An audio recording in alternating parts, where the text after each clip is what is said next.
Welcome back to my channel. ఈరోజు మన ఛానల్లో ఇన్స్టెంట్గా ఒక మంచి హెల్దీ అయిన బ్రేక్ఫాస్ట్ రెసిపీ అండి. చట్నీ చేసుకునే టైం లేనప్పుడు ఇన్స్టెంట్గా అప్పటికప్పుడు ఈ బ్రేక్ఫాస్ట్ని అయితే ప్రిపేర్ చేసుకోవచ్చు. టేస్ట్ అయితే చాలా బాగుంటుందండి. అలానే చట్నీ చేసే పని కూడా ఏమీ ఉండదు. మరి ఇన్స్టెంట్గా హెల్దీగా చేసుకునే ఈ బ్రేక్ఫాస్ట్ రెసిపీని ఎలా ప్రిపేర్ చేసుకోవాలో వీడియోలోకి వెళ్ళి చూసేద్దామండి. దానికోసం నేను ఇక్కడ ఒక మిక్సింగ్ బౌల్ తీసుకుంటున్నాను.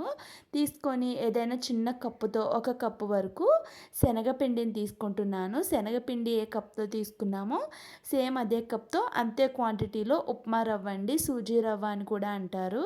ఈ రవ్వని ఇప్పుడు ఈ రెండు ఈక్వల్ క్వాంటిటీస్లో తీసుకొని బాగా కలిసేలాగా కలుపుకోవాలి. దీంట్లోకి సరిపడే అంత సాల్ట్ కూడా వేసుకోవాలి. సాల్ట్ వేసుకొని మనం 2 కప్పుల వరకు ఒక కప్పు రవ్వ, ఒక కప్పు పిండి తీసుకున్నాం కాబట్టి ఒక కప్పు వరకు వాటర్ వేసుకొని బాగా కలిసేలాగా కలుపుకోవాలి. ఇంకా అవసరమైతే కొంచెం వాటర్ అయితే వేసుకోండి. వేసుకొని మూత పెట్టి పక్కన పెట్టేయండి. కాసేపటికి ఇది నానుతుందండి. ఒక 2-3 నిమిషాలు నానితే సరిపోతుంది. రవ్వ నాని కాస్త గట్టిగా అవుతుంది కదా. ఇప్పుడు దీంట్లోకి సన్నగా తరుక్కున్నటువంటి ఉల్లిపాయలు, అలానే ఒక చిన్న క్యారెట్ తురుము కూడా వేసుకుంటున్నాను. అలానే ఒక హాఫ్ టమాటో కూడా వేసుకుంటున్నాను, చిన్న చిన్న ముక్కలుగా కట్ చేసి. ఇక్కడ ఒక 2 పచ్చిమిర్చి కూడా వేసుకుంటున్నాను. అలానే కొంచెం అల్లం కూడా వేసుకుంటున్నాను. అలానే కొంచెం అంతా కొత్తిమీరని ఇలా ఫైన్గా చాప్ చేసి వేసుకుంటున్నాను. అలానే దీంట్లో హాఫ్ టేబుల్ స్పూన్ కంటే తక్కువగా చిటికెడు వంట సోడా వేసుకుంటున్నాను. ఇన్స్టెంట్గా చేస్తున్నాను కాబట్టి వంట సోడా వేసుకుంటున్నాను. అలానే 1 టేబుల్ స్పూన్ వరకు జీలకర్ర, ఇంకా నిమ్మకాయని సగం రసం పిండుకుంటే టేస్ట్ అయితే చాలా బాగుంటుందండి.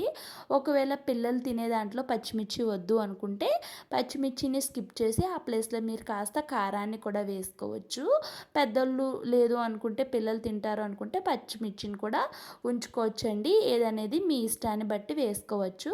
ఇప్పుడు మొత్తం అంతా కలిసేలాగా కలుపుకొని కొంచెం వాటర్ అయితే వేసుకొని ఇలా కొంచెం బ్యాటర్ని కొంచెం పలుచగా ప్రిపేర్ చేసుకోవాలి. మరీ పలుచగా కాకుండా మీకు తెలుస్తుంది కదండి కన్సిస్టెన్సీ, ఈ విధంగా ఉంటే సరిపోతుంది. ఇప్పుడు దీన్ని మనం దోశల్లాగా వేసేసుకోవాలి. స్టవ్ వెలిగించి ఒక చిన్న ప్యాన్ పెట్టుకుంటున్నాను. నేను ఇలాంటి ప్యాన్ పెట్టుకుంటున్నానండి. రెగ్యులర్గా వేసుకునే దోశలా కాకుండా ఒక 1 టేబుల్ స్పూన్ ఇంకా హాఫ్ టేబుల్ స్పూన్ వరకు ఆయిల్ వేసుకున్నాను. ఆయిల్ వేసుకొని ఒక గరిటెతో పిండిని తీసుకొని గరిటెడైతే తీసుకొని నేను ఇక్కడ ఈ విధంగా వేసుకుంటున్నాను. మీరు కావాలి అనుకుంటే ఎక్కువ ఆయిల్ పెట్టుకొని డీప్ ఫ్రై కూడా చేసుకోవచ్చు.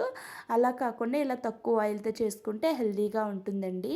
ఇక్కడ నేను 2 వేద్దాం అన్నట్టుగా ఈ వారకు వేశాను. కాకపోతే నేను తీసుకున్న ప్యాన్లో 2 పట్టవనిపించి మళ్ళీ ఒకటే వేసుకున్నాను. ఒక సైడ్ మంచి గోల్డెన్ బ్రౌన్ కలర్ వచ్చిన తర్వాత ఇంకొక సైడ్కి అయితే వేరొక స్పూన్ సహాయంతో టర్న్ చేసుకుంటున్నాను. చూడండి, చాలా ఈజీగా ప్రిపేర్ చేసుకోవచ్చు. 2 సైడ్స్ కూడా మంచి గోల్డెన్ కలర్ వచ్చిన తర్వాత ఇక దీన్ని ఆయిల్లో నుంచి తీసేసుకోవడమే. ఒకవేళ వంట సోడా అన్హెల్దీ మేము వాడము అనుకుంటే వంట సోడాని అయితే స్కిప్ చేసేసుకోవచ్చండి. ఈలోగా మీ అందరికీ ఒక చిన్న రిక్వెస్ట్ అండి. ఛానల్ని ఫస్ట్ టైం వాచ్ చేస్తున్న వాళ్ళు ప్లీజ్ అండి ఛానల్ని సబ్స్క్రైబ్ చేసుకోండి. అలానే మన ఛానల్లో ఇంకా మంచి మంచి వీడియోస్ ఉన్నాయి. మీకు టైం కుదిరినట్టయితే వాటిని కూడా చూసేయండి. చాలా ఈజీగా తక్కువ టైంలో, ఎక్కువ టైం లేదు అనుకున్నప్పుడు ఈ బ్రేక్ఫాస్ట్ని అయితే ప్రిపేర్ చేసుకోవచ్చండి. బ్రేక్ఫాస్ట్గానే కాదు, స్నాక్గా కూడా ఈ రెసిపీ అయితే చాలా బాగుంటుంది.